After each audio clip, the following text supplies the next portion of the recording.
Zayat, Ibáñez, Tonietti, Truco Gallo.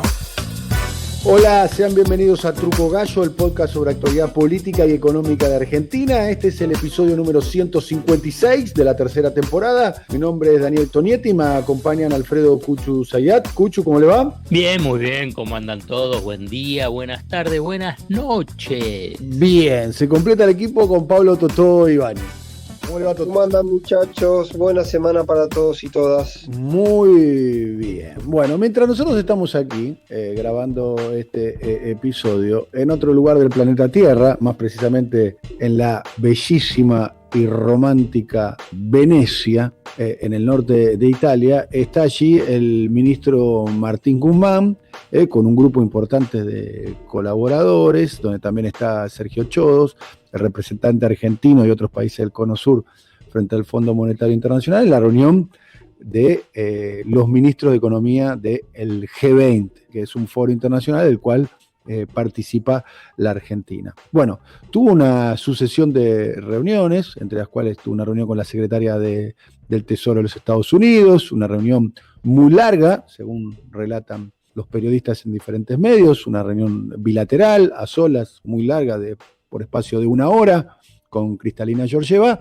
por un tema que queda pendiente, si se quiere, del gobierno de Mauricio Macri, que es el pago y la renegociación de la deuda con el Fondo Monetario Internacional. Deuda que tiene por lo pronto 2 cuotas este año, 2 cuotas, una en septiembre, otra en diciembre, de más o menos 1.800 millones de dólares cada una, y después una cuota grande ya en marzo del 2022.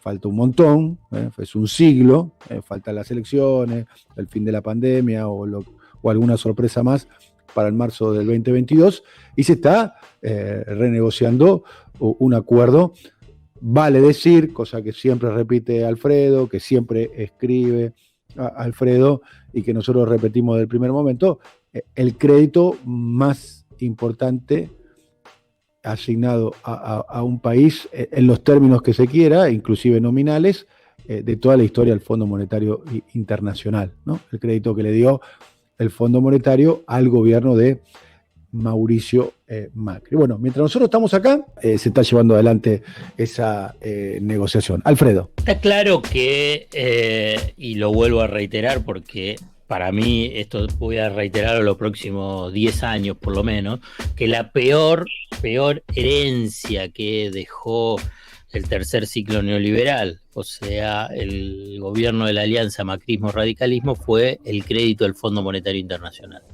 Crédito Monetario Internacional que hoy en las cuentas de la Argentina son casi 45.000 millones de dólares. El crédito total era de 57.000 millones.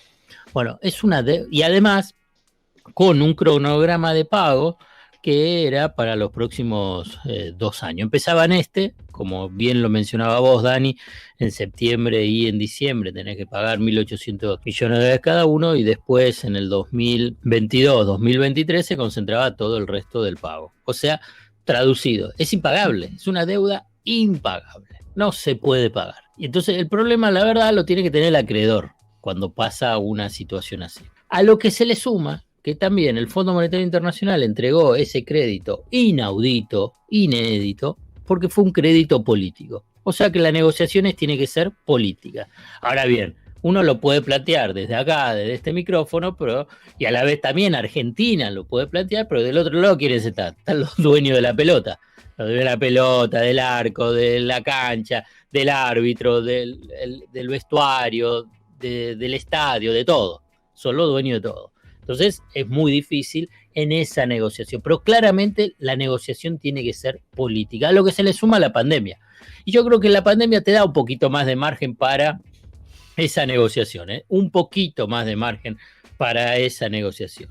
Y después voy a mencionar dos factores de por qué puede favorecer un poquito esa negociación. Bueno, dentro de ese escenario dice, bueno, ¿cuándo cerramos con el Fondo Monetario Internacional? Cuanto antes termines con el Fondo Monetario Internacional, te sacás de encima esa incertidumbre y además acá juega, si querés, la manta corta, ¿no? Si vos arreglás con el fondo, preservás reservas. Si no arreglás con el fondo, perdés reservas, porque por ejemplo, si tenés que pagar esos 3.600 millones de dólares, se van a perder la reserva. Rápidamente te van a decir, y bueno, pero entran los DEG, o sea, los derechos especiales de giro, que es la unidad de cuenta del Fondo Monetario Internacional, que está compuesta en la cotización de esa unidad de cuenta, una canasta de monedas, del dólar, del euro, del yen, del yuan y de la libra esterlina. Bueno, está bien, pero si la estabas recibiendo, si estás recibiendo esa plata es para mejorar la reserva, no para seguir pagándole al Fondo Monetario Internacional.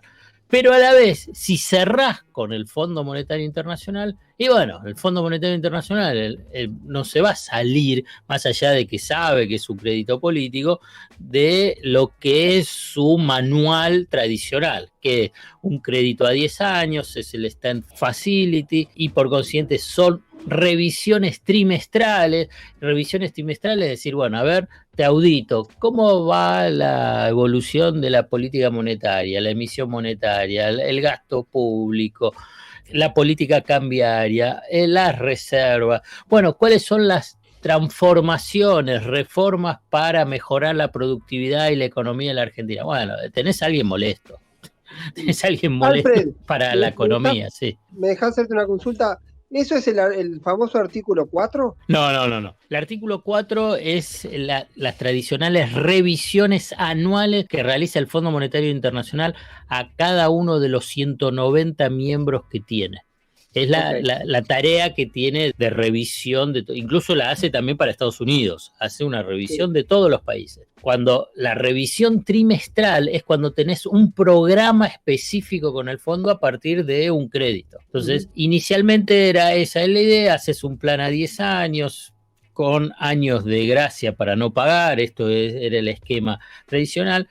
Claramente ahí, cuando ingresa en el debate Cristina Fernández de Kirchner, y también, la verdad, la sensatez de decir, no, bueno, pero si es un crédito político, lo hacemos a 20 años para pagar mucho menos. Bueno, empezó esa discusión, el fondo dice, miren, no hay programa a 20 años. Entonces, tenés que modificar el estatuto para eso, ¿no? Sí, pero modificar el estatuto en esas organizaciones tecnoburocráticas es de una...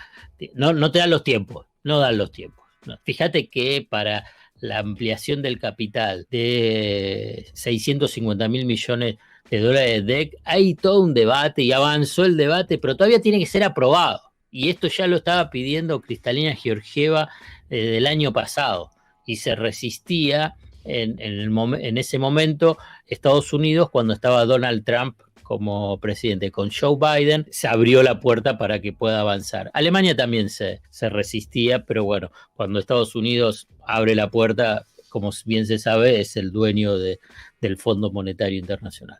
Entonces, es como ponerle la idea de un plan a 20 años, es ponerle un asterisco en el programa de 10, es si el Fondo Monetario Internacional tiene un nuevo programa que puede ser mejor para los países endeudados, Argentina inmediatamente se sumaría a ese plan. Es una formalidad, la verdad, es una formalidad en este debate político, porque uno puede ser a 10 años, y bueno, y cuando llegue dentro de 5 años, vos podés plantear y decir, bueno, no, hacemos uno nuevo, tiramos al cesto de basura de 10 años y hacemos uno nuevo y a partir de ahí empieza a contar los nuevos 10 años. ¿Por qué no se va a poder hacer? Si vos fíjate lo que hizo el gobierno de Macri. El gobierno de Macri firma el primero, empieza a negociarlo en mayo, lo firma el 20 de junio, Día de la Bandera, 20 de junio, más simbólico, impresionante. Pero al cabo del mes y medio, no sirvió más ese stand-by. Tuvieron que firmar uno nuevo y ahí le ampliaron el capital. O sea, hay formalidades, pero que en realidad encierran esas tensiones políticas. Y para cerrar, digamos, hay otro aspecto y que sí acá tiene que ver con la moneda, o sea, con el billete. Es decir, el Fondo Monetario Internacional, digamos, cobra una tasa de interés. Vamos a decirlo de una forma sencilla, del 1%. Si incumplís, pasa al 2%, pero si vos haces un crédito que está por fuera de lo que deberías haber recibido, como fue el caso de Argentina, o sea que recibís más de lo que te correspondía por la cuota, o sea, por la participación en el capital del Fondo Monetario Internacional por Argentina, y no cumplís, que es lo que pasó con este acuerdo, que se cayó el de Macri, se duplica, o sea, pasa a ser, números redondos, casi el 4% la tasa de interés. O sea, es la sobretasa, el sobrecargo, que es lo que están debatiendo. En esta reunión en Venecia, Guzmán, de acuerdo al comunicado que sacaron los ministros, consiguió que Estados Unidos apoye, y por consiguiente el G20 apoye, que el Fondo Monetario Internacional revise, no que ya lo apruebe, que revise los sobrecargos sobre los créditos. Esto llevado a números es unos $1.000 millones anuales. Para los próximos 10 años son 10.000 palos, 10.000 millones de dólares. No es poco en la negociación y me parece, además, obvio, correcto, político, de que la Argentina no tiene que pagar una sobretasa sobre este crédito inédito con el Fondo Monetario Internacional. Y para cerrar, en esa ampliación de capital de 650.000 millones de dólares, a la Argentina le corresponden 4.550 millones, que se van a sumar a la reserva. ¿Cómo va a ser esa distribución? Se distribuye de acuerdo a la cuota, o sea, la participación que tiene cada país en el Fondo Monetario Internacional. O sea, la cantidad de acciones, vamos a ponerle también entre comillas, que tienen cada país en el Fondo Monetario Internacional. Y los países no tienen una acción, un voto. Ahí no. Estados Unidos tiene el 16,52%, por eso es el dueño del Fondo Monetario Internacional. Y por consiguiente se va a emitir 650.000 millones de dólares y Estados Unidos va a recibir el 16,52%, que no lo necesita, no necesita esa plata.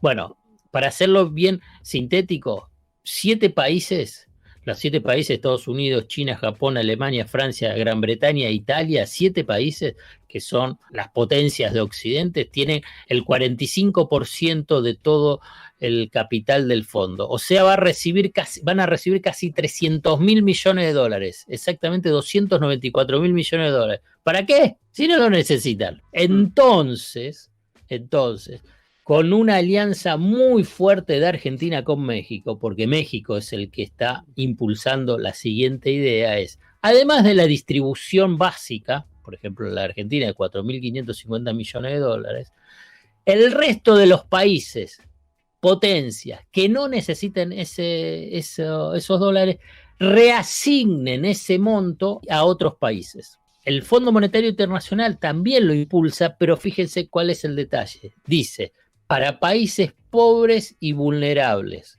Y ahí no entra la Argentina dentro de esa categoría. Y lo que dice es que solo 100.000 millones de el dinero ese para los países ricos sea distribuido. Está pensando en África, en países centroamericanos. Entonces, a través de México, Argentina, lo que dice es, no, a los países de ingresos medios también vamos a sumarnos a esta redistribución. Y esto es un punto para mí clave. Va a ser muy importante si Argentina puede ingresar en esa redistribución adicional. Con esa redistribución adicional se le pueden sumar reservas y además puede negociar mejor con el Fondo Monetario Internacional porque va a tener más recursos para negociar. Entonces vos decís que esa variable, esa hipótesis de hacer un acuerdo y si surge condiciones, un plan de facilidades mejor, Argentina aplacar, subirse, cambiar de plan de alguna manera. Sí.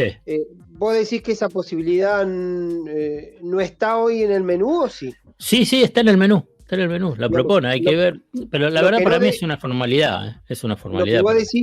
Lo que vos decís que es más difícil es dentro de 4 años, 5 años, volver a discutir todo y entrar en 10 años, porque en esas condiciones cualquiera que está negociando dice, bueno, firmo ahora 10 años y en 4 años puedo volver a renegociar por 10 años.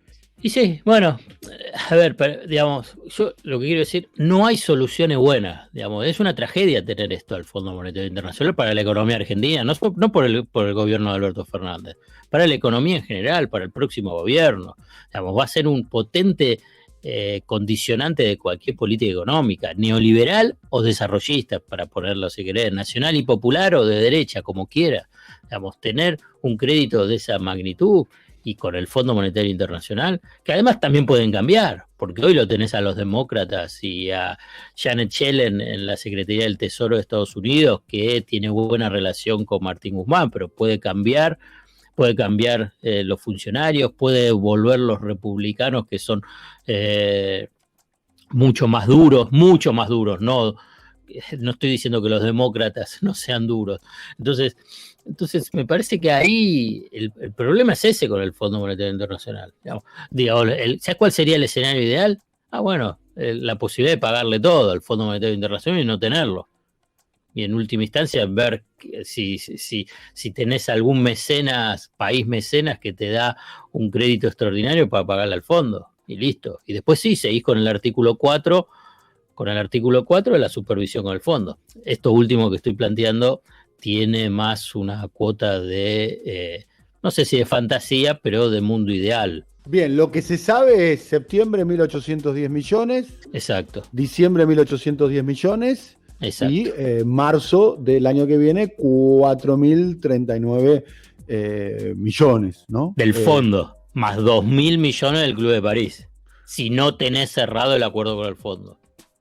Bien, estamos hablando de una situación extrema desde el punto de vista... Es de ahogo financiero, Dani. Sí. Es de ahogo financiero. Esto tiene que quedar claro en los análisis a veces.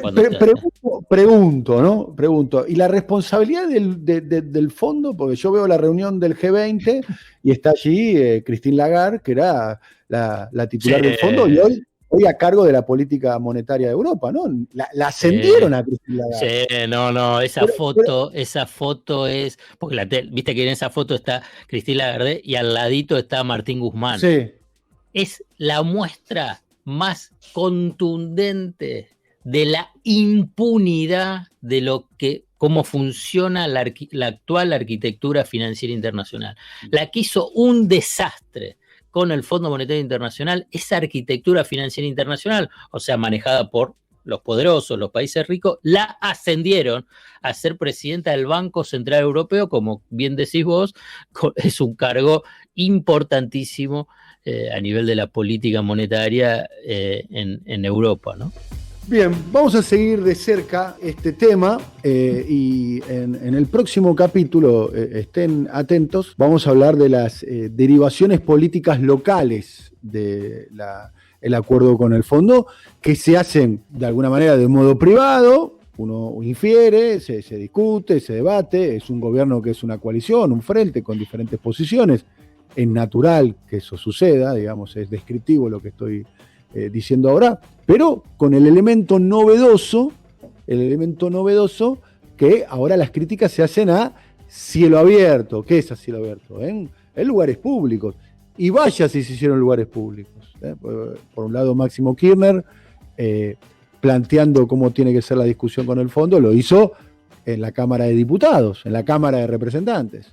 Y lo que pareciera ser, o muchos interpretaron que fue la respuesta del presidente, fue ni más ni menos que el 9 de julio, el día de la independencia, en el interior de la Casa de Tucumán, en el lugar donde se declaró la independencia en 1816. Pero eso va a ser tema del próximo capítulo. Estén atentos. Será hasta la próxima, Cuchu.